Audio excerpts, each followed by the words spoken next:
পাম্পে তেল না থাকায় ইঞ্জিন বন্ধ করে পায়ে হেঁটে গাড়ি চালাতে বললেন তেল ও জ্বালানি মন্ত্রী।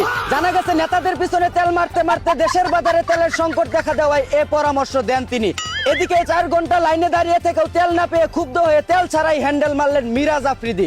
অন্যদিকে রাতের বেলা হেলমেট পরে গাড়ি চালালেও দিনের বেলা হেলমেট ছাড়াই বউকে নিয়ে ঘুরতে বের হয়েছে এক চুদনা। জানা গেছে বতা মারা কানের দুলের কারণে বউয়ের মাথায় হেলমেট ঢুকাতে কষ্ট হয়, কিন্তু অন্য জায়গায় ডাবল হেলমেট থাকলেও টুপুস করে আরামেই ঢুকে যায়। এদিকে 80 বছরের বুইরা সেফুদার প্রেমে পড়ে গান গাচ্ছে এক 12 লাংনি।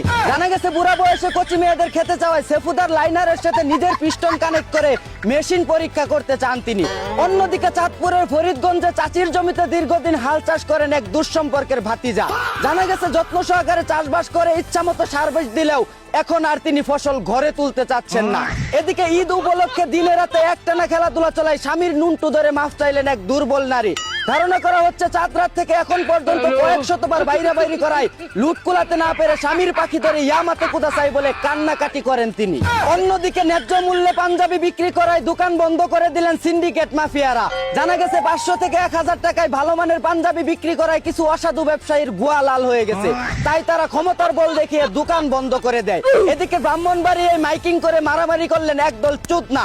জানা গেছে 4 ইউনিয়ন থেকে লোক ভাড়া করে এনে একজন আরেকজনের পাছায় আইক্যওয়ালা বাস ঢুকিয়ে দেয়। অন্যদিকে ঠাকুরগাঁয়ে বন্ধুর বিয়েতে 5 লিটার ওয়াকটেন উপহার দিলেন তার পুংটা বন্ধুরা। ধারণা করা হচ্ছে নতুন ইঞ্জিন চালাতে গিয়ে যেন কোনো প্রকার তেলের সংকট না পড়ে, তাই তারা এর সুব্যবস্থা করেন। এই ছিল ঈদের পরে সর্বশেষ তাজা খবর। চায়না থেকে আগত মিস্টার চুদলিং পংকে নিয়ে সাথে ছিলাম আমি চিন্তা করো মজিবন। শুনছিলেন আপনারা আবাইত্যা টিভির দুঃসংবাদ। এতক্ষণ সাথে থাকার জন্য ধন্যবাদ। ভিডিওটি ভালো লাগলে উড়াদুরা শেয়ার করে দিন। বিনোদনকে বিনোদন হিসাবে দেখুন। ঝাঁকানাকা পেজটি ফলো করে রাখুন।